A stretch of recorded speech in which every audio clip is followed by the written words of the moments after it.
لیکن یہ کہ اس وقت جو عالم عرب پر صورتحال پیدا ہو گئی اس میں ہمیں کیا کرنا چاہیے، پاکستان کے جو حالات ہیں ان میں کیا مشورے ہیں، اب میں ان چیزوں کے بارے میں آپ سے چند باتیں عرض کروں گا۔ پہلی بات تو یہ ہے کہ مشرق وسطیٰ کے مسئلے میں اس کے پس منظر کو سمجھ لینا چاہیے۔ ہمارے بہت سے احباب جو ہیں وہ فوری طور پر وقتی صورتوں کو، جیسے کہ حالات و واقعات ہوتے ہیں، صرف انہی کے اعتبار سے رائے قائم کرتے ہیں، چیزوں کا پس منظر جو ہے نگاہوں کے سامنے رہنا چاہیے۔ اس صدی کا ایک مختصر سا نقشہ ذہن میں رکھیے۔ یہ 20ویں صدی کے آغاز کے وقت، جسے ہم پورا کہتے ہیں مڈل ایسٹ، بلکہ صرف مڈل ایسٹ نہیں، پورا شمالی افریقہ سلطنت عثمانیہ کا حصہ تھا، خلافت عثمانیہ۔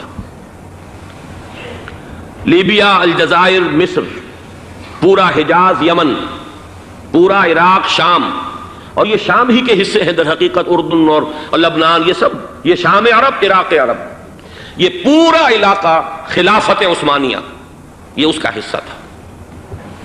پہلی جنگ عظیم میں انگریزوں نے عربوں کو بغاوت پر آمادہ کیا، غداری پر آمادہ کیا، انہوں نے خلافت عثمانیہ کے خلاف بغاوت کی، بیج بوئے ان کے دلوں کے اندر نفرت کے، ابھارا انہیں کہ تم ترکوں کے غلام کیوں ہو، تمہیں خود حاکم ہونا چاہیے، تم کھڑے ہو جاؤ، ہم مدد کریں گے، تم بغاوت کرو، تم ان ترکوں کے خلاف ہماری مدد کرو، ہم تمہیں آزاد کر دیں گے، تم اپنے پاؤں پر خود کھڑے ہو جانا۔ یہ بہت ہی ہمارے لیے دردناک المیہ ہے اس پہلی جنگ عظیم کا۔ کرنل لارنس جیسا شخص، برطانوی استعمار، اور اس کے نتیجے میں عربوں نے بغاوت کی۔ اور اس قدر دردناک بات آپ کو بتا رہا ہوں، میں پہلی مرتبہ جب سن 62 میں حج کے لیے گیا مدینہ منورہ میں، ابھی وہ ریل کے انجن کھڑے ہوئے تھے۔ یہ ترکی کے زمانے میں، سلطنت عثمانیہ کے زمانے میں بغداد سے مدینے تک ریلوے لائن تھی۔ یہ پورا ایک عالم سلطنت عثمانیہ، صرف سلطنت نہیں، خلافت عثمانیہ، پوری ٹرینیں جو ہے ترکوں کی اڑائی گئی، ہزاروں ترکوں کو شہید کیا گیا، یہاں تک کہ صحن حرم میں شہید کیے گئے سینکڑوں ترک۔ یہ جرم تھوڑے نہیں ہے، معمولی نہیں۔ آج جس کی سزا مل رہی ہے، معلوم ہونا چاہیے کہ وہ جرائم کون کون سے تھے۔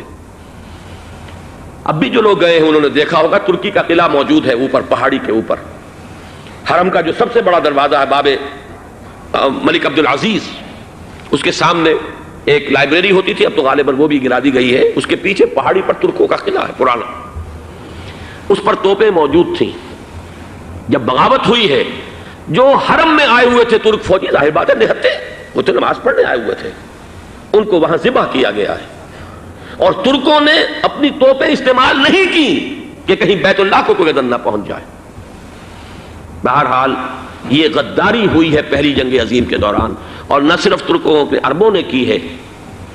جیسا کہ میں نے کہا تھا، دو ہیں سب سے بڑے مجرم روئے ارضی کے اوپر امت مسلمہ کے طبقات۔ ہمارا پنجابی سپاہی بھی جا کر انگریزوں کی مدد کر کے ایلن بی کو قبضہ جو لے کر دیا بغداد کا، اس میں ہمارے مسلمان پنجابی سپاہی بھی شامل تھے۔ یہ خون چکاں باب ہے ہماری تاریخ کا اس صدی کا۔ لیکن اس کے بعد سلطنت عثمانیہ کے ٹکڑے ہو گئے، چیتھڑے ہو گئے۔ ایک انگریز نے لکھا ہے، یہ جملہ ذہن میں بجھا ہوا جملہ، کہ تاریخ میں یہ بات ثبت ہو جائے گی کہ ایک انگریز نے اس سلطنت کے ٹکڑے کر دیے کہ جو عمر فاروق نے قائم کی تھی رضی اللہ تعالیٰ عنہ۔ یہ پورا عالم، یہ تمام علاقہ کس نے فتح کیا تھا؟ یہ بات ہاتھ بدل گئے تھے، پھر ترک آ گئے، خلافت عثمانیوں کے پاس چلی گئی، لیکن یہ سلطنت تو حضرت عمر رضی اللہ تعالیٰ عنہ کے زمانے سے چلی آ رہی تھی۔ اس کو ایک انگریز کرنل نے، اور اس نے بغاوت میں آمادہ کر کے عربوں کو اور ترکوں کے پیٹھ میں چھرا ڈھپوا کر ان کے ذریعے سے اور ٹکڑے کر دیے۔ لیکن جب جنگ ختم ہوئی، اب انہوں نے کہا کہ اب ہمیں آزادی دیجیے، تو اب انہیں معلوم ہوا کہ غداروں کو دنیا میں کیا ملتا ہے۔ ٹکڑے کر دیے گئے۔ یہ حصہ عراق یہ انگریز کے پاس رہے گا، شام کا یہ علاقہ یہ فرانسیسیوں کے پاس رہے گا، مصر پر انگریزوں کا تسلط رہے گا، لیبیا اطالویوں کے پاس رہے گا، لے دے کر یہ جو علاقہ تھا حجاز، چونکہ وہاں کچھ تھا ہی نہیں، بے وادن غیر ذی زرع، یہ عربوں کے پاس چھوڑ دیا گیا۔ اس وقت جو بادشاہ ہیں شاہ حسین اردن کے، ان کے دادا سب سے بڑے غدار وہی تھے، لہذا ان کو اس علاقے کی بادشاہت دے دی گئی۔ اس کے بعد نجد سے ایک تحریک اٹھی ہے، وہ سعودی جو خاندان ہے وہ نجد سے اٹھا ہے۔ نجد میں اس وقت کچھ بھی نہیں تھا، وہ تو صرف ریت کے تودے تھے اور کچھ بھی نہیں، لہذا ادھر کسی استعماری قوت کو دیکھنے کی ضرورت ہی نہیں تھی۔ وہ تو بعد میں تیل برآمد ہوا اور اس کی حیثیت ہو گئی، اور یہ امارات کا علاقہ جو ہے اس کی دنیا میں اب گویا کہ یوں سمجھیے کہ جو سب سے زیادہ اہم علاقے ہو سکتے ہیں روئے ارضی کے نقشے پر، ان میں سے ایک وہ ہو گیا۔ لیکن یہ اس وقت کی بات میں کر رہا ہوں، کوئی حیثیت نہیں تھی، لہذا اس کو چھوڑ دیا گیا۔ یہ ہے تاریخی پس منظر، یہ لکیریں جو کھینچی گئی ہیں، یہ ایک ملت اسلامیہ کو جو قومیتوں میں تقسیم کیا گیا، پھر نعرے لگوائے گئے المصر للمصریین الشام للشامیین۔ اب شامی ایک علیحدہ قوم ہو چکے ہیں، مصری ایک علیحدہ قوم ہو چکے ہیں، عراقی ایک علیحدہ قوم ہو چکے ہیں۔ یہ ساری تقسیمیں استعمار کی پیدا کرنا ہے، اس کا کوئی تعلق اسلام کے ساتھ نہیں۔ اب ضرورت تو اس بات کی تھی کہ استعمار کے پنجے جب یہاں سے کچھ ہٹے، دوسری جنگ عظیم کے بعد ایک دور آیا، امریکہ ابھرا ہے دنیا کی عالمی سطح پر سیاست میں، اس کے ہاں کچھ آزادی کے تصورات تھے، اس نے بھی سپورٹ کیا۔ برطانیہ کمزور ہو چکا تھا، وہ اتنے بڑے علاقے کو اب ہولڈ نہیں کر سکتا تھا۔ ہندوستان بھی آزاد ہوا، پھر یہ کہ اور دوسرے علاقوں سے بھی اس کو پسپائی اختیار کرنی پڑی۔ استعمار کے پنجے جس طرح بھی ہوئے، ان کے سینوں سے، عربوں کے سینوں سے جو ہے گویا کہ وہ ہٹے، لیکن امریکہ نے ایک اپنی بہت بڑی حکمت عملی جو اختیار کی، عالم عرب کے سینے میں اسرائیل کا خنجر پیوست کر دیا، تاکہ یہ کبھی آزاد نہ ہو جائیں، ہمارے انگوٹھے تلے رہے، ہماری پالیسی گورن کرے۔ یہ استعمار کا دوسری جنگ عظیم کے بعد جہاں برطانوی استعمار، فرانسیسی استعمار رفتہ رفتہ یہ ہٹنے شروع ہوئے، صدر ناصر نے انگریزوں کو اٹھا کر پھینکا میڈیٹرینین میں اور دوسرے جگہوں سے، الجزائر نے آزادی حاصل کی فرانس سے، اطالویوں سے جو ہے لیبیا والوں نے آزادی حاصل کی، یہ ہو گیا، لیکن ایک خنجر پیوست کر دیا گیا اسرائیل کا سینہ عرب میں۔ اس صورتحال میں ظاہر بات ہے کہ ایک تو بڑی آئیڈیل پوزیشن تھی کہ پورا عالم اسلام متحد ہو، لیکن وہ تو بہت دور کا خواب معلوم ہوتا ہے۔ علامہ اقبال سے بڑا کوئی نقیب نہیں ہے ملت اسلامی کی وحدت کا۔ ایک ہو مسلم حرم کی پاسبانی کے لیے، نیل کے ساحل سے لے کر تابخا کے کاشغر، لیکن انہیں بھی اپنے لیکچرز میں کہنا پڑا کہ اس وقت جو صورتحال ہے، پورے عالم اسلام کی ایک وحدت بن جانا تو تقریباً ناممکن نظر آ رہا ہے۔ اگر کسی طرح ایک common wealth of Muslim nations وجود میں آ جائے تو بھی بڑی کامیابی ہوگی، لیکن اس سے بھی پہلے یہ تو زیادہ آسان تھا کہ عالم عرب ایک وحدت کی شکل اختیار کر لے۔ یہ تو ایک قوم ہے، اکثر و بیشتر ایک نسل یا زیادہ دو نسلیں کہتی تھے، شمالی افریقہ میں بربر نسل بھی ہے، باقی تو سب عرب ہے۔ یہ پورا عالم ایک نسل، ایک زبان، پورے اتنے رقبے کے اوپر بولے جانے والی ایک زبان، یہ تو ایک ہو جائے۔ افسوس یہ ہے کہ اس کا ایک ہو جانا، ایک شخصیت ابھری تھی جو مذہبی مزاج کی شخصیت تھی، جو دینی مزاج کی حامل شخصیت تھی، اگر اس کی قیادت میں عالم عرب متحد ہو جاتا تو واقعتاً ایک بہت بڑا جو ہے مرحلہ وہ طے ہو جاتا پوری عالمی ملت اسلامیہ کی ایک وحدت اختیار کرنے کا۔ وہ شخصیت تھی شاہ فیصل شہید کی، اور اس لفظ کے ساتھ ہی آپ کے ذہن میں آ گیا ہوگا کیوں انہیں شہید کر دیا گیا، کس نے کیا کرایا، کہاں سے تعلیم حاصل کر کے آیا تھا وہ جس نے شہید کیا شاہ فیصل شہید کو، اس کی گردن پر کون سوار تھی، وہ یہودی لڑکی کے جس کے فوٹو بھی شائع ہوئے، ایک گردن پر اٹھائے کھڑا ہوا شہزادہ اپنی ایک یہودی دوست کو، لڑکی کو، اور وہی ہے کہ جس نے جا کر پستول سے شہید کیا ہے۔ جان اچھی طرح جان لیجئے، جیسے بارہا میں نے عرض کیا ہے کہ حضرت عمر کو شہید کرنے والا کہنے کو ابو لولو فیروز تھا، لیکن اس کے پیچھے پورا ایرانی نسل پرستی کا جو پورا پس منظر ہے، اسے تو ہر شخص جس کی ذرا بھی نگاہ جو ہے جو صرف منظر کو نہ دیکھ رہی ہو، پس منظر کو بھی دیکھنے والی ہو، وہ تو جان لے گی کہ ابو لولو فیروز ایک فرد کا نام نہیں تھا، وہ ایران کا انتقام تھا عالم عرب سے۔ بالکل اسی طریقے سے یہ امریکی استعمار کا ہتھ کنڈا تھا، اسے محسوس ہوا۔ شاہ فیصل مذہبی مزاج کا شخص، یہ ابھر رہا ہے، اور یہ شاہ فیصل کی حکمت عملی کا ذرا آپ اندازہ کیجئے۔ لاہور میں سمٹ کانفرنس ہوئی، اس میں وہ آئے، سب سے ٹاورنگ پرسنالٹی پورے اس وقت عالم اسلام کے اندر شاہ فیصل کی تھی، اور وہ گویا کہ ایک بہت ہی جس کو کہا جائے کہ ایک بہت ایلڈرلی، ایک بزرگانہ ایک شخصیت جو ہے، اور انہوں نے اپنے دولت کے دروازے، عرب میں وہ مشہور تھے کہ نہایت خسیس اور بخیل انسان ہے، اس لیے کہ وہاں وہ خرچ کرتے تھے حساب کتاب کے ساتھ، لیکن ان کے خزانے کھلے ہوئے تھے عالم اسلام کے لیے، ادھر بھی مدد ہے، ادھر بھی مدد ہے، ادھر بھی کام ہو رہا ہے، ادھر بھی کام ہو رہا ہے۔ پھر انہوں نے تیل کا ہتھیار استعمال کر کے ایک دفعہ امریکہ کو دن میں تارے دکھا دیے تھے، لہذا ان کا ہٹایا جانا سین سے یہ امریکی استعمار کے لیے لازم تھا۔ اب لے دے کر رہ گئے کون؟ سیکولر مزاج کے لوگ۔ پہلی اٹیمپٹ جمال عبد الناصر نے کی، ناکام ہو گیا۔ قذافی صاحب نے کوشش کی کہ وہ ان کی جانشینی حاصل کر لے، ناکام ہو گیا۔ اب ایک تیسری شخصیت صدام حسین کی، ملحد ہے، اسلام سے کوئی سروکار نہیں، باس کا فلسفہ، سیکولرزم پلس عرب نیشنلزم، یہ اصول ہے۔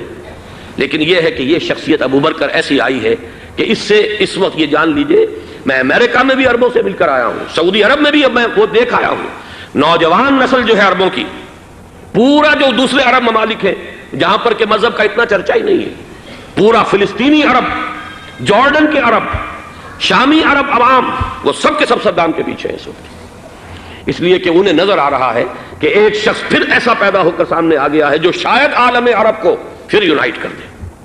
اور یہ ہے اصل وہ شے کہ جو امریکہ کے لیے کسی صورت میں قابل قبول نہیں۔ دولت کے یہ ذخائر، خلیج کی یہ دولت، سیال سونا اور اس کے ذخیرے، اور یہ کسی طریقے سے یہ امریکہ کے زیر اثر نہ رہے، یہ ہے وہ شے جو اسے برداشت نہیں ہے۔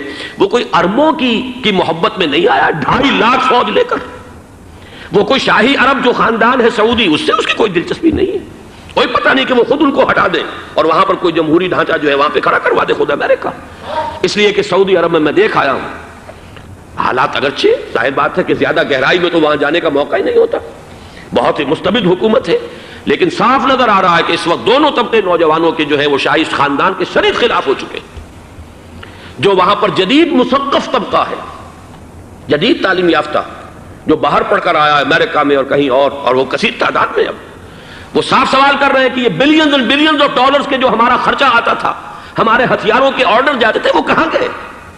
کل 65,000 فوج، اور عرب کے پاس، سعودی عرب کے پاس اتنے ٹینک بھی نہیں ہیں جتنے کہ یمن جیسے غریب ملک کے پاس ہے، تو ہمارا روپیہ یہ گیا کہاں؟ یہ ایک سوال ہے جو ہر شخص کے ذہن کے سامنے ہے۔ اب ہمیں اپنے معاملات کو خود سنبھالنا ہوگا۔ اسی طریقے سے جو مذہبی طبقہ ہے، اور وہاں ہے بڑی تعداد میں مذہبی طبقہ نوجوان جن میں بڑا جذبہ ہے، اور ان کا وہ جوش جہاد انہیں جہاد افغانستان تک لے کر آیا ہے۔ سینکڑوں عرب نوجوان یہاں جو ہے شہید ہوئے، اپنے ملک میں تو انہیں بولنے کی بھی کوئی امکان نہیں ہے، لیکن یہاں وہ جذبہ جو اندر اندر پروان چڑھ رہا ہے، وہ جذبہ انہیں لایا ہے اور افغانستان کی سنگلاخ وادیوں کے اندر انہوں نے جام شہادت نوش کیا ہے۔ وہ طبقہ بھی شدید مخالف ہو چکا ہے کہ انہوں نے امریکیوں کو بلا کر، ان میں یہودی بھی ہیں، عیسائی تو ہے ہی ہے، یہودی ہیں، یہودی عورتیں ہیں، جو کچھ اب وہاں بے حیائی اور بے پردگی کے مناظر نظر آ رہے ہیں۔ یہ سرزمین عرب، میں نے امریکہ میں تقریر سنی ہے اسنا کے جو فائنل ان کا ایک سیشن تھا، اسلامک سوسائٹی آف نارتھ امریکہ، جس میں میں مدعو کیا گیا تھا، اسی لیے میں نے یہ سفر کیا تھا۔ ایک نوجوان نے جو تقریر وہاں پر کی ہے، واقعہ یہ ہے کہ میں حیران رہ گیا اس کی جرأت کا۔ اس نے کہا کہ حضور نے فرمایا تھا کہ جزیرہ نما عرب میں 2 دین جمع نہیں ہو سکتے، اور آج شاہی خاندان کی صرف اپنی حکومت کو بچانے کے لیے امریکیوں کو اتنی بڑی تعداد میں بلا لیا گیا ہے، جن میں موبائل چرچ بھی ہیں، موبائل سینیگوگز ہیں، یہودی مرد اور عورتیں جو ہے دندناتے پھر رہے ہیں آج عرب کی سرزمین پر۔ لہذا جو مذہبی طبقہ ہے وہ اس پر شدید رد عمل جو ہے اس کے اندر پایا جاتا ہے۔ یہ حالات ہیں جو میں آپ کے سامنے چاہتا تھا کہ رکھ دوں۔ یہ وہ شامت اعمال ہے۔ ایک طرف یہ کہ وہ شخصیت جو ہے صدام حسین کی، وہ کوئی پسندیدہ شخصیت نہیں، لیکن یہ کہ اس شخصیت کو تقویت دینے والے بھی تو یہی لوگ تھے۔ انہیں خطرہ تھا ایران کے انقلاب سے کہ کہیں اسی قسم کا کوئی انقلاب ہمارے ہاں نہ آ جائے، لہذا انقلاب ایران کو ایکسپورٹ نہ ہونے دے، اس لیے انہوں نے اسی صدام حسین کو بلینز اور بلینز آف ڈالرز کی مدد دی۔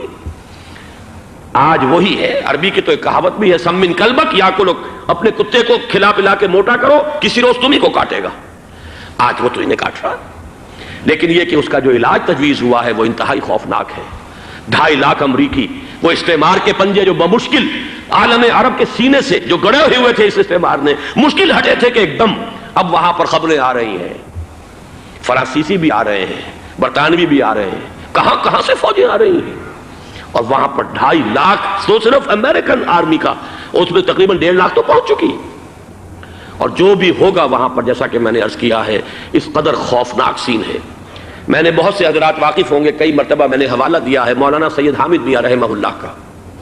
انہوں نے ایک دفعہ مجھے بتایا تھا کہ احادیث میں جو قرب قیامت کے حالات و واقعات کی پیشن گوئیاں ہیں، ان میں یہ ہے کہ وہ جو آخری جنگ ہونی ہے جو کہ دجال کے خلاف ہوگی مسلمانوں کی، اور جس میں کہ حضرت مسیح علیہ السلام کا نزول ہوگا، جس کے سلسلے میں اس سے پہلے ایک جنگ ہوگی بہت خوفناک، بہت خوفناک۔ اور عجیب الفاظ ان کے یہ تھے کہ اس میں ایک طرف مسلمان اور عیسائی اور یہودی تینوں ہوں گے۔ یہ بات سمجھ میں نہیں آتی تھی کہ مسلمان اور یہودی ایک جگہ کیسے جمع ہو سکتے ہیں۔ آج وہ نقشہ نظر آ گیا ہے۔ آج اسرائیل، امریکہ، سعودی عرب اب یہ ایک ہیں، بلکہ چلتے آئیے مصر، اسرائیل، سعودی عرب اور جو بھی ان کے حواری ہیں وہ سب ایک صف میں کھڑے ہیں، اور ان کے اوپر سیادت کس کی ہے؟ امریکہ کی۔ وہ نقشہ آ گیا ہے۔ اور اس جنگ کے سلسلے میں مولانا حامد میاں رحمہ اللہ نے مجھے بتایا تھا کہ حدیث میں الفاظ آئے ہیں، اتنے لوگ ہلاک ہوں گے، اتنے لوگ ہلاک ہوں گے، اتنے لوگ ہلاک ہوں گے کہ ایک پرندہ سینکڑوں میل تک اڑتا ہوا چلا جائے گا اور اسے سوائے لاشوں کے اور کچھ نظر نہیں آئے۔ یہ نقشہ خاکم بدہن تلا ہوا ہے، کھڑا ہوا ہے۔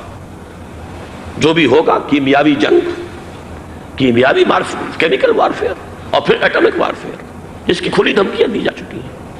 کبھی کوریا کے بارے میں اندیشہ تھا کہ یہ درندے خدا کی دھرتی کو، کوریا کی غریب بستی کو ناگاساکی بنا کے چھوڑیں گے، ہیروشیما بنا کے چھوڑیں گے۔ آج وہ صورتحال جو ہے عالم عرب پر، heart of the Arab land, اس پر یہ صورتحال بالکل تلی کھڑی ہے۔ اس میں ہمیں کیا کرنا چاہیے؟ میں نے یہ چاہا کہ پورا پس منظر آپ کے سامنے ہو، صرف وقتی سا کوئی ایک نعرہ، وقتی سی کوئی ایک خبر، اس کے حوالے سے ایک جذبات کا معاملہ، پورا ایک پس منظر سامنے رکھیے۔ اب وہ آپ کو شاید میری باتیں جو ہیں وہ سمجھ میں آ جائیں۔ نمبر ایک، ہمیں کسی صورت اس جنگ میں امریکہ کے گھڑے کی مچھلی نہیں بننا چاہیے۔ امریکہ اسلام کے تحفظ کے لیے نہیں آیا، امریکہ حرمین کی حفاظت کے لیے نہیں آیا، امریکہ اپنے مفادات، عالمی مفادات کے تحفظ کے لیے آیا، اور زیادہ سے زیادہ آپ کہہ سکتے ہیں کہ وہ سعودی شاہی خاندان کی حفاظت کے لیے آیا۔ اور بڑا عمدہ مضمون چھپا تھا پچھلے، بلکہ ابھی تک تو وہ تازہ ہی ہے جب تک نیا نہیں آتا، ندا میں، جس کا عنوان تھا اربوں کا چھرا اور اربوں کا گدا۔ سارے پیسے بھی انہیں سے لے رہے ہیں۔ $12 بلین کا ایک چیک لے کر گیا جیمز بیکر۔ اندازہ تو کیجیے دنیا کہاں سے کہاں پہنچ گئی۔ میں حیرت ہوں کہ دنیا کیا سے کیا ہو جائے گی۔ 2 ماہ قبل اس کا تصور نہیں ہو سکتا تھا۔ اتنی بڑی قوت امریکہ کی، تباہ کن قوت، اور جمع ہو جائے گی عرب کے اندر۔ لیکن یہ کہ وہ کاسٹ بھی اربوں ہی کی ہوگی، انہی کا چھرا، انہی کا گلا۔ ہمیں کرنا یہ چاہیے، اللہ تعالی ہماری حکومت کو، ہمارے سیاستدانوں کو، ہمارے ذمہ دار لوگوں کو ہدایت دے، وہ امریکہ کے گھڑے کی مچھلی نہ بنے۔ اس کے تحفظ کے لیے یا شاہی خاندان کی حفاظت کے لیے بہت کچھ انہوں نے عیش کر لیے، کافی عیش کر لیے۔ باقی یہ کہ اب جو کچھ ہونا ہے وہ ہونا ہے۔ حرمین شریفین کو تو خود عرب کے لوگ کہتے ہیں کہ کوئی خطرہ نہیں ہے۔ سارا جھگڑا تو وہ تیل کی دولت کا ہے۔ وہ تیل کی دولت جو ہے وہ شمال مشرقی کونے کے اندر ہے۔ بلکہ یہ کہ جو رد عمل پیدا ہوا عالم اسلام میں اور سعودی عرب میں، خود اس کے مذہبی نوجوانوں میں امریکی فوجوں کی آمد کے خلاف اس کا جواب دیا گیا رابطہ عالم اسلامی کی طرف سے کہ یہ جو بھی جنگ کا محاذ ہے، جو فوجیں ہیں، یہ حرمین سے تو 1500 کلومیٹر دور ہیں، تو حرمین کو تو کوئی خطرہ نہیں ہے۔ خطرہ ہے امریکہ کے عالمی مفادات کو۔ آج آپ کو معلوم ہے دنیا 2 طبقوں میں بٹی ہوئی ہے، دی رچ اینڈ دی پور۔ یہ جو اقوام ہیں، جو 6-7 قومیں شمار ہوتی ہیں دنیا کی دولت مند قومیں، ان کے لیے خطرہ ہے کہ یہ اگر ہم ان کا جو سب سے بڑا ذریعہ ہے اس کا صنعت کا، یہ تیل، اگر اس کو کچھ ہو گیا تو ان کی سب کی اکانومی جو ہے وہ ایک دم دھڑام سے زمین پر آ جائے گی، وہ بھی برابر ہو کر رہ جائیں گے دنیا کے دوسرے ملکوں کے۔ یہ اس کی حفاظت کے لیے آئے ہیں۔ ہمارے نوجوان کو آج میں سوچتا ہوں کاش کہ ہمیں معلوم ہو، ہمیں وہ تاریخ دہرانی نہیں چاہیے کہ ہم نے پہلی جنگ عظیم میں انگریزوں کے استعمار کے پنجے گڑوانے کے لیے اپنی جانیں دیں۔ پنجاب کا نوجوان، پنجاب کا مسلمان سپاہی بھی جا کر ایلن بی کو قبضہ دلوانے کے اندر اور بغداد پر قبضہ کرانے میں اس کے تعاون کیا، اس کی مدد کی۔ کیا آج بھی وہی تاریخ اپنے آپ کو دہرائے گی؟ آج ہمارا فوجی جائے گا وہاں پر امریکہ کے تحفظ کے لیے، اس کے مفادات کے تحفظ کے لیے؟ پہلی بات یہ کہ یہ ہرگز نہیں ہونا چاہیے۔ ہونا کیا چاہیے؟ پہلی کوشش یہ ہو کہ یہ بین الاسلامی معاملہ بنے، مسلمان امت آئے، امریکی فوجیں جائیں، فرانسیسی جائیں، برطانوی جائیں۔ ہاں اس صورت میں کہتا ہوں پاکستان کا ایک ایک بچہ وہاں جائے اور اپنی جان قربان کر دے، اس لیے کہ یہ قرآن کا حکم ہے۔ وَإِن طَائِفَتَانِ مِنَ الْمُؤْمِنِينَ اقْتَتَلُوا فَأَصْلِحُوا بَيْنَهُمَا فَإِن بَغَتْ إِحْدَاهُمَا عَلَى الْأُخْرَى فَقَاتِلُوا الَّتِي تَبْغِي حَتَّى تَفِيءَ إِلَىٰ أَمْرِ اللَّهِ فَإِن فَاءَتْ فَأَصْلِحُوا بَيْنَهُمَا بِالْعَدْلِ وَأَقْسِطُوا إِنَّ اللَّهَ يُحِبُّ الْمُقْسِطِينَ۔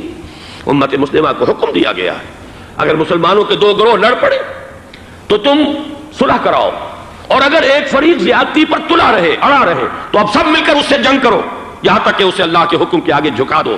پھر اگر وہ اللہ کا حکم مان لے، صلح پر آ جائے، تو پھر عدل و قسط کے ساتھ ان کے درمیان صلح کرا دو۔ یہ ہمیں حکم ہے، مسلمانوں کو حکم ہے۔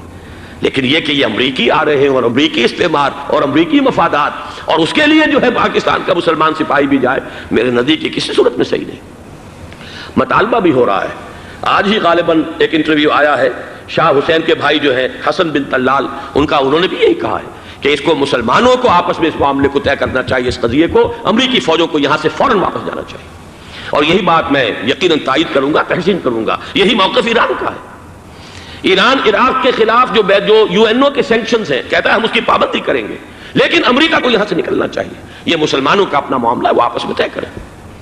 پاکستان کو بھی یہی موقف اختیار کرنا چاہیے پوری قوت کے ساتھ۔ اس میں کوئی بھی اگر کمزوری ہو رہی ہے تو در حقیقت یہ گویا کہ ہم امریکی استعمار کے ہاتھ میں اس کا آلہ کار بن کر، کھلونا بن کر استعمال ہو رہے ہیں، جو کہ ہمیں کسی صورت میں نہیں کرنا چاہیے۔ اگر یہ بھی ناکافی ہو تو دوسرا ایک اور مسئلے کا حل موجود ہے، اس سے براڈر سطح پر، کہ غیر جانبدار ممالک اگر کوئی ہے، ان کو بھی اس قضیے کے اندر شامل کیا جائے۔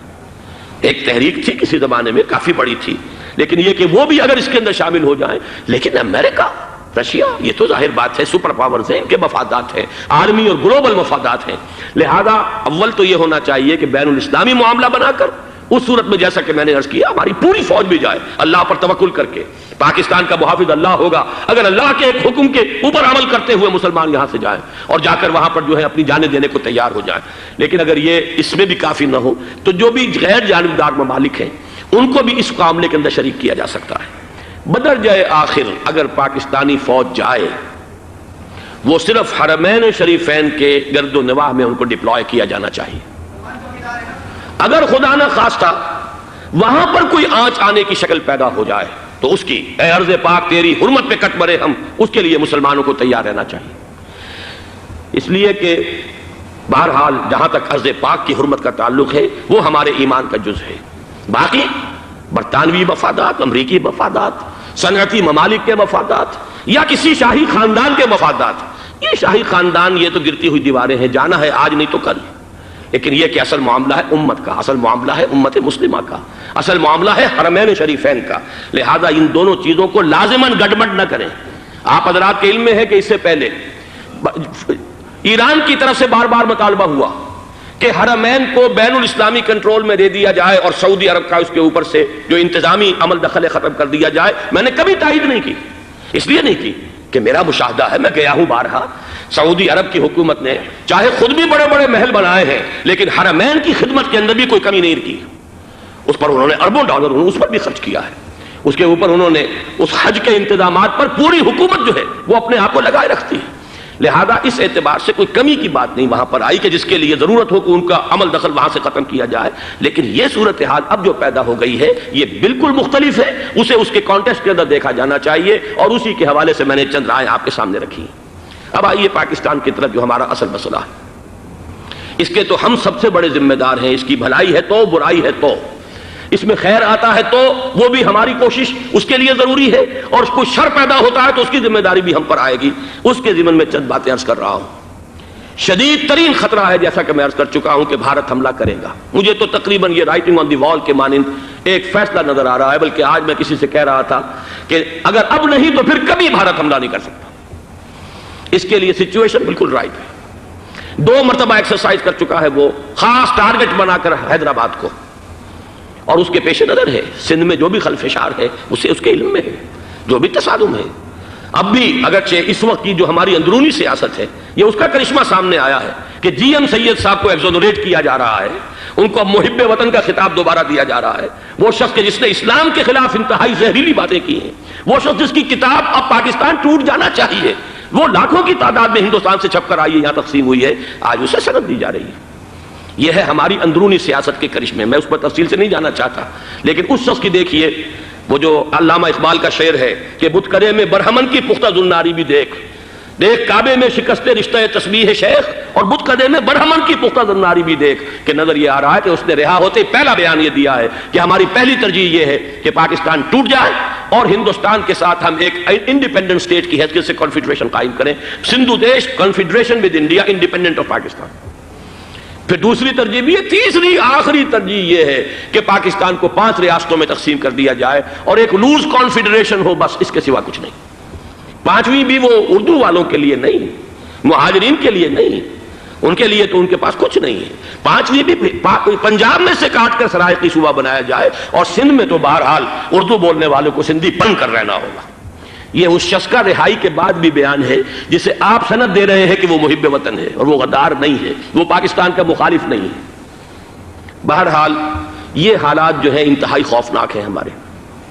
آج کشمیر میں جو صورتحال ہے ہندوستان کے لیے انتہائی تشویشناک ہے۔ جو بدنامی اس کو مل سکتی تھی مل چکی ہے، اور یہ آپ نے دیکھ لیا وہ امریکہ بہادر جو 1.5-2 لاکھ آدمی لے کر پہنچ گیا سعودی عرب میں، اس نے انگلی تک نہیں اٹھائی ہے کہ کشمیر میں بھارت کیا کر رہا ہے۔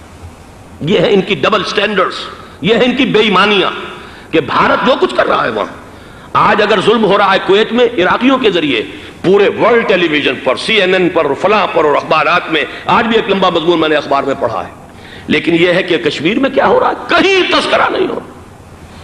یہ ہے دنیا کے اندر دیانت اور امانت اور شرافت کا حال، اور بین الاقوامی سیاست جو ہے اس کے ڈبل سٹینڈرڈز۔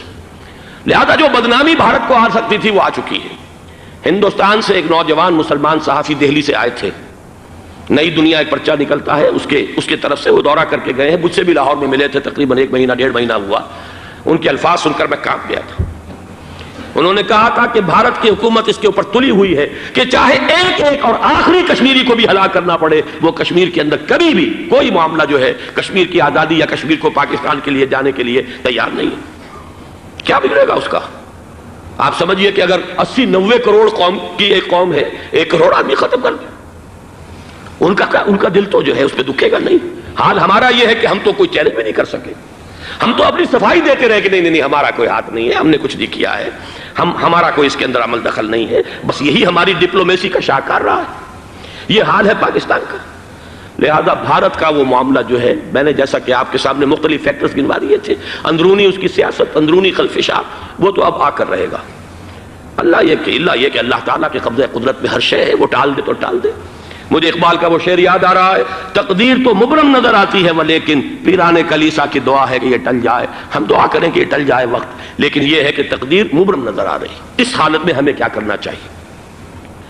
نمبر 1 یہ کہ سب سے اہم شے ہے قومی یکجہتی، اور قومی یکجہتی کے اعتبار سے انتہائی خوفناک مرحلہ آ رہا ہے انتخابات کا۔ انتخابات میں تو کچھ نہ کچھ فساد، کچھ نہ کچھ دنگا، کچھ نہ کچھ ہنگامہ، ایک دوسرے کے خلاف کیچڑ، ایک دوسرے کے خلاف الزامات، بوچھاڑ، یہ تو بڑھتے ہیں۔ بھارت میں بھی قتل و غارت گری ہو جاتی ہے کچھ نہ کچھ۔ لہذا یہاں پر بھی پیر پگاڑا صاحب جو ہمیشہ سے کہتے چلے آ رہے ہیں فیملی پلاننگ، آج پھر ان کا جملہ آ گیا ہے کہ شاید اس انتخابات میں فیملی پلاننگ کے ذریعے سے کوئی بہت بڑا کام ہو جائے۔ پہلی بات تو یہ ہے کہ میں نے اب تک یہ کہا ہے کہ انتخاب کسی صورت میں پوسٹ پون نہیں ہونے چاہیے۔ اب بھی میں یہ کہتا ہوں کہ اگر تو انتخابات کا بدل صرف ایک ہے اور وہ مارشل لا ہے، تو پھر مارشل لا سے تو بہتر ہے کہ وہ انتخابات ہوں چاہے اس میں کوئی خلفشار بھی ہو، اس لیے کہ مارشل لا کا مطلب جو ہے وہ تو سندھ کے اندر ایک ناگزیر دھماکہ ہو جائے گا، تباہ کن، خوفناک، اور پھر بھارت کو کچھ کرنے کی ضرورت نہیں ہوگی، کیا کرایا اسے سارا معاملہ سندھ کے اندر سے مل جائے گا۔ ماشاء اللہ ہرگز نہیں ہونا چاہیے۔ وہ بات جو سن 80 میں میں نے 18 اگست 1980 کو کہی تھی ضیاء الحق مرحوم سے، آج پھر اسی بات کی میں تکرار کر رہا ہوں، اعادہ کر رہا ہوں۔ ماشاء اللہ پاکستان کے لیے سوسائڈل ہے، لیکن ایک آلٹرنیٹ سامنے آیا ہے۔ ایک تو پشاور ہائی کورٹ کا ورڈکٹ آ گیا، اور یہ کہ کچھ اور لوگوں کی طرف سے بھی باتیں آئی ہیں۔ 1-2 دن ہوئے ہیں، جنگ میں 2 اہم سرخیاں تھیں، اور وہ بڑے اونچے حلقہ جو ہمارا فوج کا اونچا حلقہ ہے اس کی طرف سے، اگرچہ نام کسی کا نہیں تھا۔ ایک تو یہ کہ ماشاءاللہ یہاں کسی صورت نہیں لگے گا، دوسرے یہ کہ کوئی قومی حکومت کی تشکیل جو ہے اگر کسی طرح ہو سکتی ہو تو وہ اس وقت کا حل ہے، اور وہ اسی شکل میں ممکن ہے۔ اگر تو الیکشن آپ پوسٹ پون کرتے ہیں اور اسمبلیاں پرانی بحال نہیں کرتے، تو پھر تو اس کا مطلب یہ کہ ہمارا کانسٹیٹیوشن ایبروگیٹ ہو گیا اور اس کا آلٹرنیٹ سوائے ایک مارشل لا کے اور کوئی نہیں ہے۔ لیکن اگر صدر اسحاق صاحب ہمت کر لیں، ملک کے حالات کو دیکھ کر جو اس وقت صورتحال ہے، جو خطرات ہیں بارڈر پر، ان کو دیکھتے ہوئے یا تو یہ کہ عدالتوں کے ذریعے سے اسمبلیاں بحال ہو جائیں، اس میں حکومت زیادہ رکاوٹ نہ ڈالے، یا یہ کہ خود صدر اسحاق صاحب واپس لے سکتے ہو قدم تو واپس لے لیں، لیکن یہ کہ تمام پارٹیز سے یہ پہلے عہد لے لیا جائے کہ وہ ایک قومی حکومت کی تشکیل کریں گے۔ یہ وہ بات ہے، آپ کو یاد ہوگا مرزا اسلم بیگ صاحب، انہوں نے بالکل شروع میں سن 88 کے الیکشن کے بعد کہا تھا کہ نیشنل گورنمنٹ فارم کی جانی چاہیے۔ اس وقت تو کسی نے دھیان نہیں دیا، پیپلز پارٹی بڑے نشے میں تھی، اس کو خاص طور پر سندھ میں جس طرح کا واک اوور ملا تھا، اس کا ایک نشہ تھا اس کے دماغ پر، اس لیے وہ سوچنے پر تیار نہیں ہوئی۔ لیکن یہ کہ وہ جو ایک فارسی میں کہا جاتا ہے کہ ہر چے دانا کنت کنت نادا لیک بعد از خرابی بسیار، اب اس خرابی بسیار کے بعد بھی اگر عقل آ جائے اور ایک نیشنل گورنمنٹ بنائی جا سکے اور اس کے حوالے سے الیکشن کو پوسٹ پون کیا جا سکے، تو میرے نزدیک یہ رائے پوری قوت کے ساتھ دی جانی چاہیے، پیش کی جانی چاہیے، اس لیے کہ الیکشن اس وقت جس خلفشار کا سبب بن جائے گا، ذریعہ بن جائے گا، اس کو تو گویا کہ اور بھارت کے جو گھناونے عزائم ہیں ان کو اور تقویت دینے کا سبب اور ذریعہ بن جائے گا۔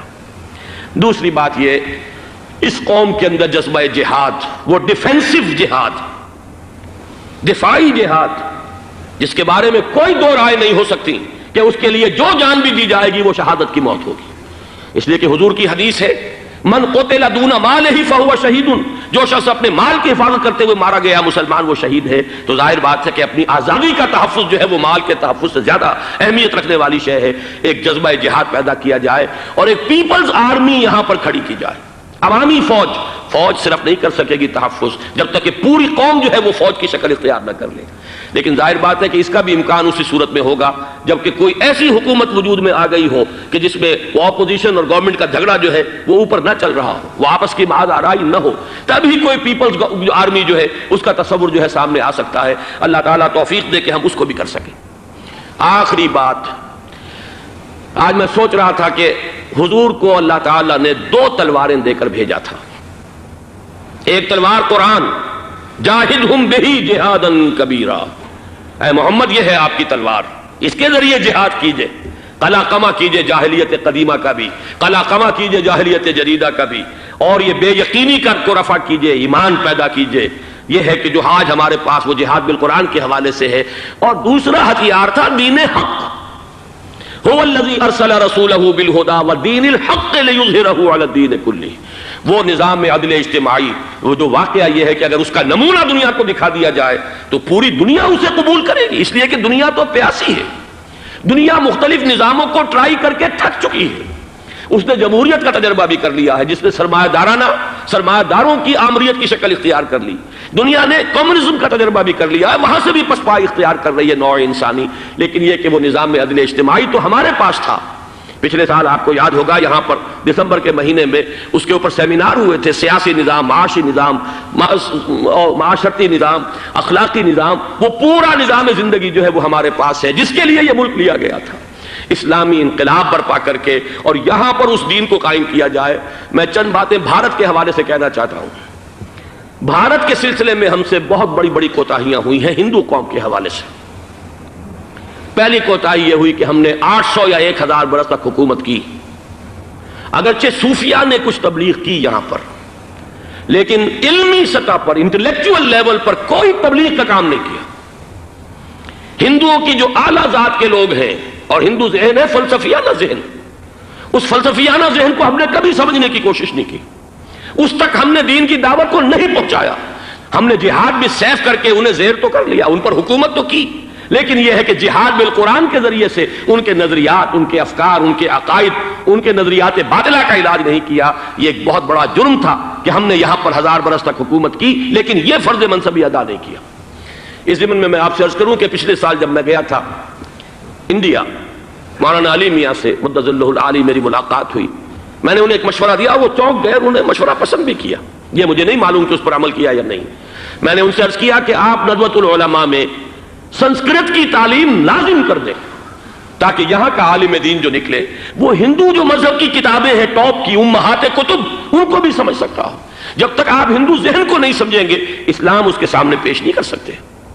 لہذا ایک کام تو ہمیں یہ کرنا ہے، اور میں نے شاید آپ میں سے جو حضرات بھی میثاق پڑھتے ہیں ان کے تو علم میں یہ بات ہوگی کہ میں نے شاہ ولی اللہ دہلوی رحمۃ اللہ علیہ کا ایک قول جو ہے نقل کیا ہے، ہندوستان ہی کے ایک رسالے میں وہ ان کا قول جو ہے اس کو کوٹ کیا گیا تھا، وہاں سے میں نے نقل کیا کہ انہوں نے فرمایا کہ ایک وقت آئے گا کہ ہندو قوم کے اعلیٰ ذات کی اکثریت اسلام قبول کر لے گی.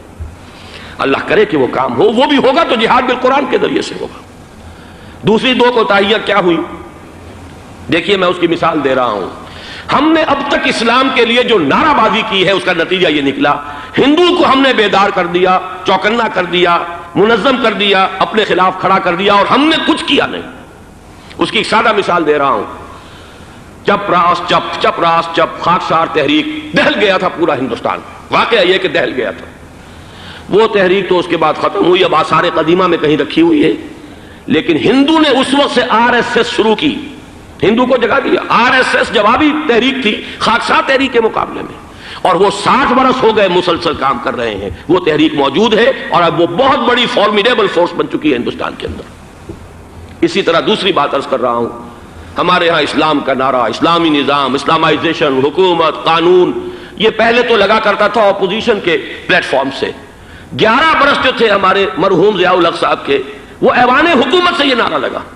نتیجہ یہ نکلا ہندوستان میں رام راشٹر کی تحریک کھڑی ہو گئی جوابی رد عمل کے طور پر. ہم نے تو کچھ کیا بھی نہیں سوائے کچھ کاسمیٹک تبدیلیاں، کچھ اوپر کی تبدیلیاں، کچھ رنگ و روغن، کچھ عید میلاد النبی زیادہ شوق سے اور زیادہ شان سے بنانی شروع کر دی، کچھ اور ہم نے اس طرح کے جو ہے وہ تقریبات کا آغاز کر لیا. باقی وہ اسلام کا نظام، وہ نظام تو ہم نے قائم نہیں کیا. میں نے جو حضرات واقف ہیں مجھ سے انہیں یاد ہوگا یہ کہ میں سن 80 میں پہلی مرتبہ بھارت گیا تھا پاکستان بننے کے بعد. سن 47 نومبر میں نے کراس کیا تھا from east Punjab to west Punjab. Pakistan آیا خون اور خاک آگ کے دریا عبور کر کے. 33 برس کے بعد میں گیا تھا واپس ہندوستان پہلی مرتبہ سن 80 میں. واپس آ کے جو میں نے تقریر کی تھی اس کے چند چیزیں یاد ہوں گی بہت سے حضرات کو. میں نے کہا تھا میں نے 2 چیزیں بڑی اچھی دیکھی ہندوستان میں، جس سے ہندوستان میں مسلمانوں اور اسلام کے مستقبل کے بارے میں جو بہت زیادہ اندیشے اور خطرے تھے وہ دور ہو گئے. ایک یہ کہ ہندوستان میں بھی کوئی ایک نیشنلزم پیدا نہیں ہو سکا بلکہ ریجنلزم ہے، علاقائیت ہے، لوگوں کے ذہن کے اندر علاقائیت ہے. اگر ایک مرکزی نیشنلزم پیدا ہو جائے تو بھارت بہت بڑی طاقت بن جائے گا، پورے علاقے کے لیے بہت بڑا خطرہ بن جائے گا. دوسری بات میں نے عرض کی تھی کہ اللہ کا شکر ہے کہ ہندو مذہب کا کوئی ریوائول وہاں نہیں ہوا. بائی اینڈ لارج انڈین ہندو جو ہے وہ سیکولر ذہن کا ہے، مذہب کا احیاء وہاں نہیں ہوا. یہ سن 19 کی بات میں کہہ رہا ہوں، اس لیے کہ مذہب کا اگر احیاء وہاں ہو جائے تو مسلمان کے لیے بڑے خطرے کی بات ہو جائے گی. لیکن آج میں آپ سے عرض کر رہا ہوں 1990 میں 10 برس کے بعد یہ جو 11 برس تک ہمارے ہاں اسلام کی رٹ لگی ہے، نتیجتاً اب وہاں ملیٹنٹ ہندو ریوائولزم ایک بہت بڑی قوت بن کر آ چکا ہے. ہم نے کچھ کیا بھی نہیں، نعرے لگائے. اور وہاں بی جے پی اب اگلے الیکشن کے اندر وہ یقین رکھتی ہے کہ اس کی حکومت ہوگی.